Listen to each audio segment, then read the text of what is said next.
The latest on the case of George Zimmerman, the neighborhood watchman accused in the murder of 17-year-old Trayvon Martin. With jury selection now set to begin Monday, ABC News has obtained a potentially significant recording of Martin's voice. ABC's Matt Gutman is in Sanford, Florida, covering every bit of this case. He's got the latest. Good morning to you, Matt. Hey, good morning, Josh. One of the biggest mysteries of this case so far was what was screamed on that 911 call heard just moments before Trayvon Martin was shot. And this morning, a judge right behind me will have to rule whether analysis of that choppy 911 audio is admissible. This morning, prosecutors and defense lawyers will pit dueling audio experts against each other. I don't follow the difference. It is not unusual for scientists to have very different views. Each trying to convince a judge to let jurors hear their analysis of who is screaming on this 911 call made in the moments before Trayvon Martin was shot. Do you think he's yelling help? Yes. All right, what is your... In this reenactment from last March, George Zimmerman argues the 14 screams were his. Proof, he says, that he fired that single shot at the 17-year-old in self-defense.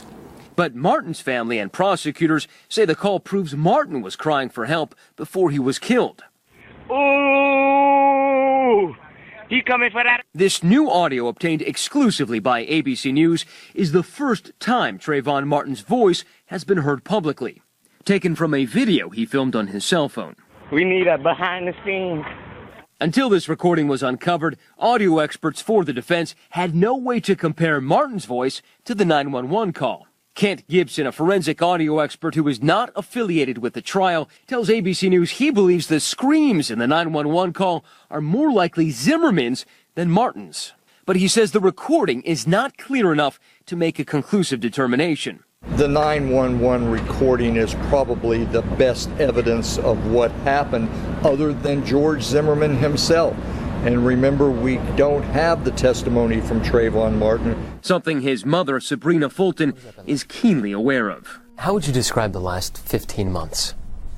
A roller coaster. When I see someone wearing a hoodie, when I see a teenager, everything reminds me of Trayvon.